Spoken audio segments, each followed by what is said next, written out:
BNP রাজনীতি করে এটাই আমার অপরাধ, এবং এলাকা থেকে আমাকে সরাইতে পারলে এই অন্যায় কাজগুলো এবং বিভিন্ন চাঁদাবাজি, মাদক দ্রব্য, আধিপত্য, এগুলো যাতে বজায় রাখা পারে। আমি তো এগুলো প্রতিবাদ করি, এই প্রতিবাদ করি বলে বিশেষ করে আর রাজনীতি মামলা দিয়ে আমাকে এলাকা থেকে সরাইছে।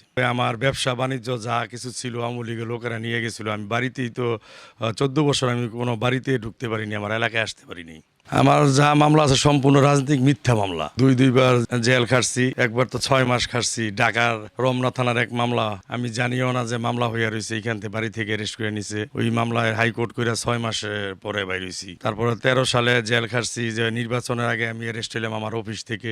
নির্যাতন তো অবশ্যই, জেলে নেওয়ার পরে তো আমাদেরকে শান্তিভাবে আমরা ভিতরে যেই আইনি সুযোগ সুবিধা পাওয়ার উচিত ছিল, সেই আইনি সুযোগ সুবিধা আমরা পাইনি।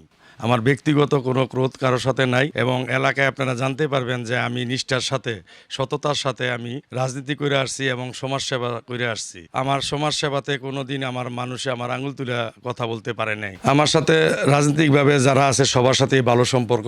আমি আমার সিনিয়র নেতৃবৃন্দকে আহ্বান জানাবো, বিএনপির দুর্দিনে ছিল বিএনপির পাশে, এবং যে জুলুম খেটেও বিএনপি থেকে একটু বিন্দু পরিমাণ সরে নাই।